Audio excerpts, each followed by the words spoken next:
I thought marrying Sarah 3 months ago was the beginning of my happily ever after. I was ready to be a husband, a stepfather, and build something real with her and her 2 kids. But standing in my living room that Saturday morning, staring at 5 packed suitcases stacked in the corner, I realized I had made a terrible mistake.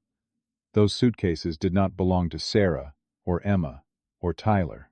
They belonged to Greg, the man Sarah introduced as the kids' biological father visiting from Seattle. And Greg was not visiting. He was unpacking his clothes into my closet like he owned the place. I knew right then something was very, very wrong. Before I tell you how this situation spiraled into something I never saw coming, I want to ask you something. Where are you watching from? Drop your city or state in the comments below. And if you have ever felt like someone crossed a line in your own home, hit that like button because you are going to relate to this story. Subscribe if you want to hear how this ends because, trust me, what happened next changed everything I thought I knew about boundaries, family, and the person I married. Now, let me take you back to where this all started. I met Sarah 10 months ago at a coffee shop near my office in downtown Portland. It was one of those gray October mornings when the rain comes down sideways and everyone walks with their shoulders hunched. I was waiting for my usual black coffee when Sarah accidentally bumped into me, sending her latte splashing across my laptop bag. She was mortified, apologizing over and over, her cheeks flushed with embarrassment. I laughed it off, told her it was waterproof, and somehow we ended up talking for 20 minutes while the rain poured outside. She had this warmth about her, this quiet sadness in her eyes that made me want to know more. Before she left, she handed me her number on a napkin with a shy smile. We started dating 3 months later after weeks of texting and a few coffee meetups that turned into dinners. Sarah was smart, funny, and easy to be around. She worked in marketing for a tech company and had this way of making me feel like I was the most interesting person in the room. She told me about her late husband, how he died in a car accident 2 years earlier, and how she was left raising 2 kids on her own. When she talked about him, her voice got quiet, and I could see the pain she carried. I wanted to take care of her to help her move forward. I thought maybe I could be the person who made her smile again. 2 months into dating, Sarah introduced me to Emma and Tyler. Emma was 14 tall and thin with long brown hair. She kept in a ponytail. She barely looked at me when we met, just nodded and went back to scrolling on her phone. Tyler was 11, smaller and quieter with his mother's dark eyes. He shook my hand without making eye contact and mumbled a hello before disappearing into his room. I told myself they just needed time to warm up to me. Losing their dad had to be hard, and having a new man around was probably confusing. So I tried. I took them to the movies, to the arcade, out for burgers and milkshakes. I cooked dinner at my apartment and let them pick what we watched on TV. But Emma stayed cold, and Tyler stayed distant. Sarah kept saying they would come around eventually. After 8 months of dating, Sarah surprised me one evening by suggesting we get married. We were sitting on my couch finishing a bottle of wine when she turned to me and said, life was too short to wait around. She said she knew I was the one, and she did not want to waste any more time. I was a little caught off guard. 8 months felt fast. But Sarah looked at me with those hopeful eyes, and I thought about how much I cared about her, how much I wanted to build a life together. So I said yes. We got married 3 weeks later at the courthouse. It was simple, just Marcus, my best friend, and one of Sarah's co-workers as witnesses. Emma and Tyler were not there. Sarah said they needed more time to adjust to the idea that teenagers were complicated and forcing them to come would only make things worse. I did not push it. I figured once we were all living together, things would settle into place. After the wedding, Sarah and the kids moved into my 2-bedroom apartment. I had bought the place 5 years earlier when I got my job as a software engineer. It was not huge, but it had a great view of the Willamette River and enough space for me. Now I was sharing it with 3 other people. I gave Sarah and the kids the bigger bedroom and moved my work desk into the smaller room. I told myself it was temporary, that eventually we would find a bigger place. But for now, I wanted them to feel comfortable. I wanted to do this right. The first week after the wedding, I noticed Sarah was on the phone a lot. She would step out onto the balcony or go into the bedroom and close the door. One evening I asked her who she kept talking to. She hesitated, then told me it was Greg, the kid's biological father. I froze. Greg. I thought her husband was dead. Sarah saw the confusion on my face and sat down next to me. She explained that she had lied about Greg being dead because the truth was too painful. He had not died. He had left them. Just walked out one day and disappeared for 2 years. But recently he had started reaching out, saying he wanted to be involved in the kids' lives again. She said she was ashamed to admit she had been abandoned, that she thought I would judge her for it. I felt a wave of sympathy wash over me. I pulled her close and told her I understood that I was not going anywhere, but that she needed to be honest with me from now on. She promised she would. No more secrets. But then Emma and Tyler started mentioning their dad constantly. Dad said this. Dad thinks that.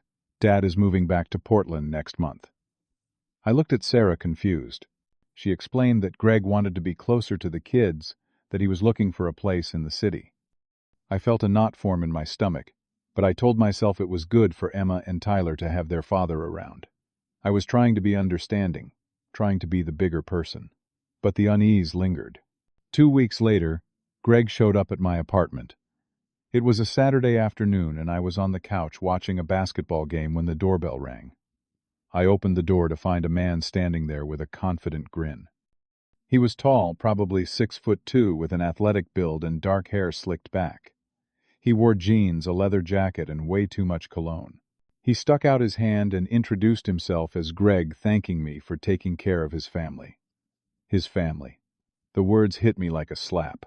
I shook his hand and stepped aside to let him in. Sarah came out of the bedroom and her face lit up when she saw him. She hugged him, and the hug lasted a little too long. Emma and Tyler ran out and practically tackled him, laughing and talking over each other. I stood there in the doorway feeling like a stranger in my own home. Greg made himself comfortable immediately. He sat down on my couch, kicked his feet up on the coffee table, and grabbed the remote like he lived there. He started flipping through channels while Sarah asked him about his drive from Seattle. Emma sat next to him, showing him something on her phone, and Tyler leaned against his shoulder. I stood in the kitchen watching, feeling completely invisible. After an hour, I thought Greg would leave. But he did not. He stayed for dinner, which Sarah cooked, without asking me if it was okay. He stayed to watch a movie afterward. It was past 11 when I finally cleared my throat and said it was getting late. Greg looked at me like he had just remembered I existed, then laughed and said he lost track of time. He said my place was so comfortable. Then he left.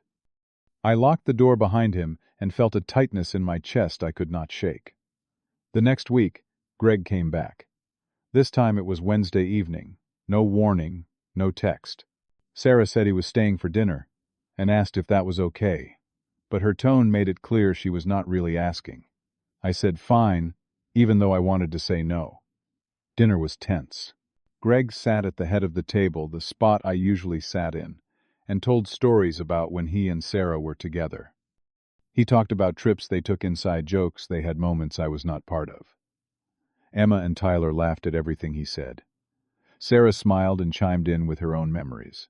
I sat there cutting my chicken into smaller and smaller pieces, saying nothing. After dinner, Greg did not leave. He planted himself on the couch and turned on a football game. I had to practically push him out the door at 11, reminding him it was a work night. He clapped me on the shoulder and said he would see me soon. He did. That Friday, Greg showed up again with a 6-pack of beer, saying he thought we could watch the game together. I did not want to watch the game with him. I did not want him in my apartment. But Sarah gave me this pleading look and said it would be good for the kids to see their dad and stepdad getting along. So I sat there on my own couch, drinking beer I did not want, watching a game I did not care about, while Greg acted like he owned the place. He shouted at the TV, threw popcorn at Tyler when his team scored, and put his arm around the back of the couch behind Sarah. I felt my jaw tighten, but I said nothing. I was trying to be the good guy. I was trying to make this blended family thing work. The following week, I called Marcus during my lunch break. I sat in my car in the parking garage and told him everything. He listened without interrupting, and when I finished, he He let out a long sigh. He said this whole situation was weird, that it did not make sense for Sarah's ex to be hanging around my place all the time. I told him I was just trying to be understanding that Greg was the kid's father. Marcus cut me off. He said there was a difference between being understanding and being a doormat. He told me I needed to set boundaries, that something about this whole thing did not add up. He reminded me that Sarah had lied about Greg being dead in the first place. I knew he was right, but I did not want to upset Sarah. I did not want to be the bad guy. Marcus told me to just watch out, to pay attention. I said I would. Then came that Saturday morning 3 months after the wedding. I woke up early and walked out into the living room to make coffee. But I stopped in my tracks. Sarah, Emma, Tyler, and Greg were all standing there. And there were 5 large suitcases stacked in the middle of the floor.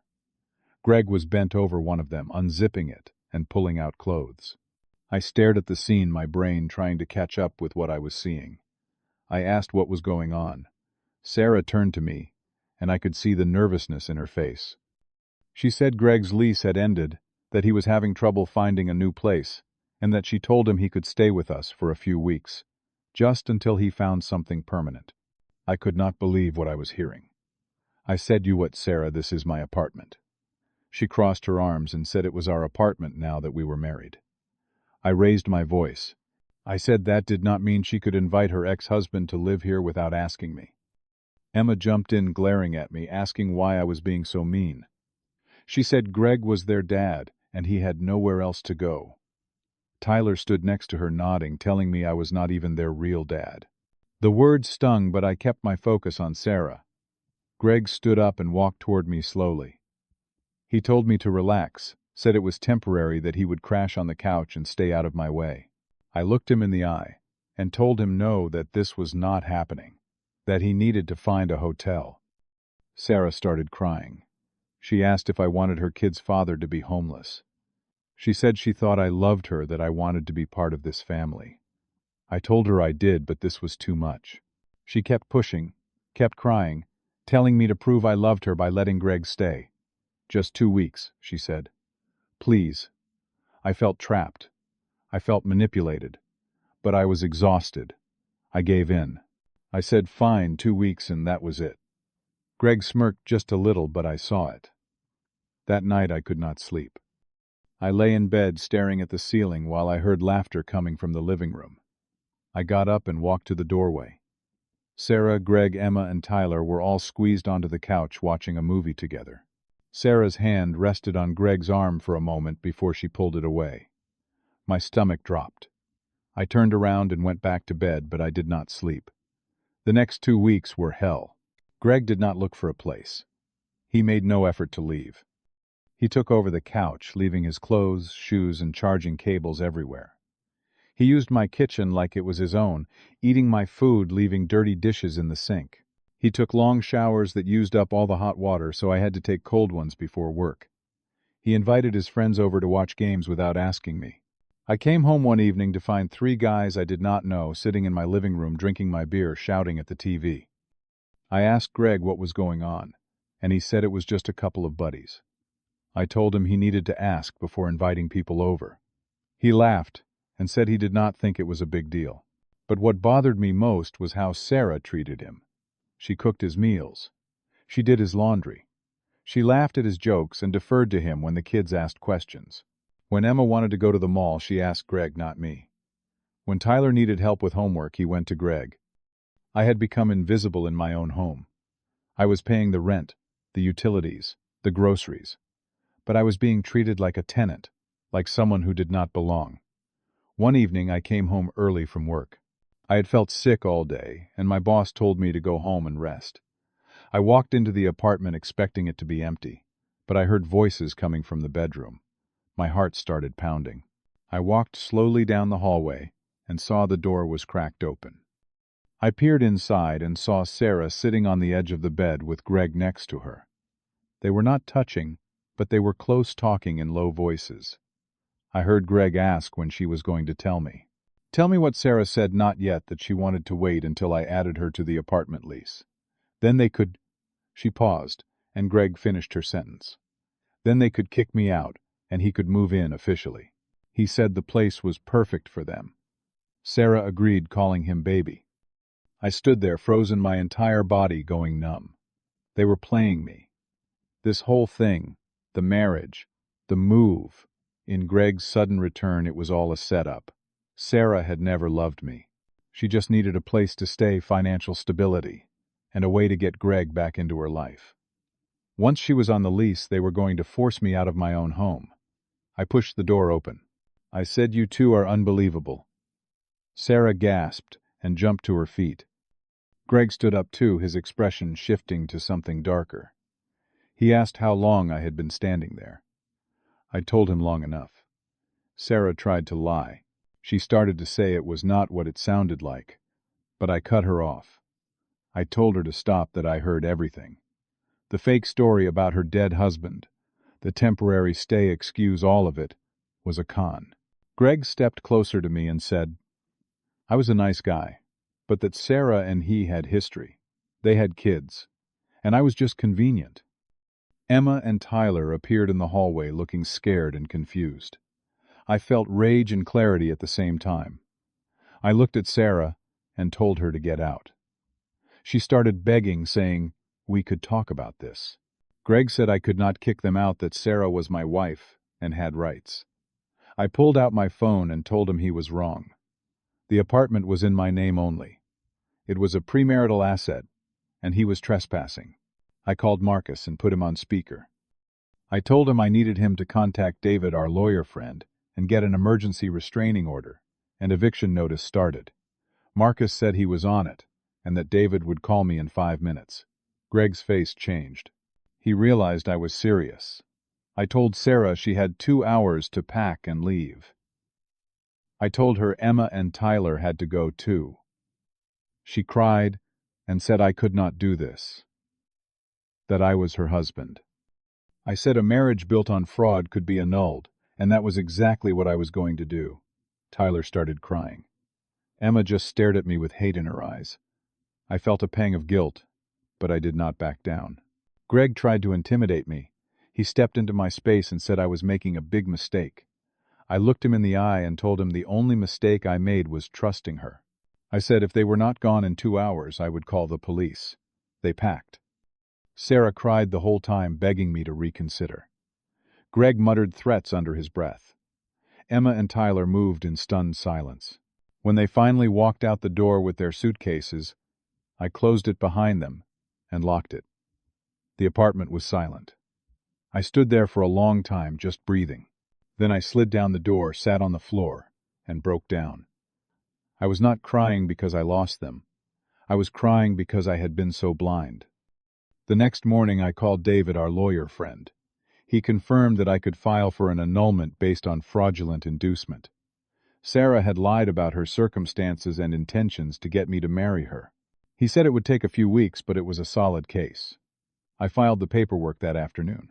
I also went to the bank and made sure all my accounts were secure. The banker told me there had been an attempted access on my savings account 2 days earlier. Someone had tried to transfer $5,000. The bank flagged it and blocked it. I felt sick. Sarah had been trying to steal from me. I changed the locks on the apartment that same day. Greg tried to come back the next evening, pounding on the door and demanding to be let in. I called the police. They escorted him off the property and told him if he came back he would be arrested. I got the restraining order finalized a week later. Sarah tried to text me, but I blocked her number. I blocked Greg's too. I wanted them completely out of my life. The first week after they left was hard. The apartment felt too quiet, too empty. I could not focus at work. I kept replaying everything in my head, wondering how I had missed the signs. Marcus came over one night with pizza and just sat with me. We did not talk much, but his presence helped. He told me I did the right thing, that I stood up for myself when it mattered. I asked him why it hurt so much if I did the right thing. He said it was because I was a good person, because I wanted to believe in love, and that was not a weakness. It just meant I cared. Over the next 2 months, I started to put the pieces of my life back together. The annulment was finalized. I started seeing a therapist to work through the betrayal and the trust issues it left behind. My therapist helped me see that I had ignored red flags because I wanted to be the hero in Sarah's story. I wanted to save her to fix her life, and in doing so I lost myself. I learned about boundaries, about the importance of protecting my own well-being, about the difference between compassion and self-sacrifice. Slowly, small joys started to come back. I repainted the living room a lighter shade of gray. I bought a new couch, a deep blue one, that was firm and comfortable. I got rid of anything that reminded me of Sarah. I donated the kids' stuff to a local charity. I started running in the mornings along the waterfront. The cold air in my lungs, the sound of my feet hitting the pavement, it cleared my head. I reconnected with friends I had neglected while I was trying to make the marriage work. I went on a weekend trip to Crater Lake with Marcus. We stood at the edge and looked out at the water, and I felt small, but strong. One afternoon I was at the grocery store when I saw Sarah and Greg in the produce section. They were arguing, their voices low, but tense. Sarah looked tired. Greg looked angry. Sarah glanced up and saw me. Her face went pale, and she quickly looked away. I stood there for a moment waiting to feel something. Anger, sadness, regret. But I felt nothing. Just relief. Relief that I was free, that I had my life back, that I did not have to pretend anymore. I started rebuilding. I joined a recreational soccer league and met new people. I was not looking for romance, not yet, but I was open to life again. I focused on my work and earned a promotion. I bought a small succulent plant for my kitchen windowsill. It was low maintenance, but it was something living, something I was taking care of. It felt symbolic, like I was nurturing something again, starting fresh. I thought a lot about the lessons I learned from this whole mess. The biggest one was this: boundaries are not selfish. Protecting your space, your peace, your resources, that is healthy. It is necessary. I also learned that love should never require you to disappear. A real partner respects you. They do not erase you or make you feel like a guest in your own life. I learned to trust my gut. I felt uncomfortable from the beginning, but I ignored it because I wanted to be kind, to be understanding. But being kind does not mean being a doormat. You can be compassionate without being exploited. I wanted so badly to be a good stepdad, a good husband, that I forgot to be good to myself. I let them make me feel guilty for wanting boundaries, for protecting what was mine. But I know now that a home is not just four walls and a roof. A home is where you feel safe, respected, and valued. And if someone makes you feel like a stranger in your own home, whether that is physical, emotional, or otherwise, it is time to reclaim your space. Now, months later, I stand in my apartment in the evening light. I have a cup of coffee in my hand, and I look around at everything in its place. The new couch, the fresh paint, the succulent on the windowsill. I smile just a little. I do not know what Sarah and Greg are doing now, and honestly, I do not care. What I do know is this: I am home. Really home. For the first time in months. And if there is one thing I want you to take from my story, it is this: never let anyone make you a guest in your own life. So here is what I want to ask you. Have you ever had to set a hard boundary with someone you loved? How did it turn out? Drop your answer in the comments below.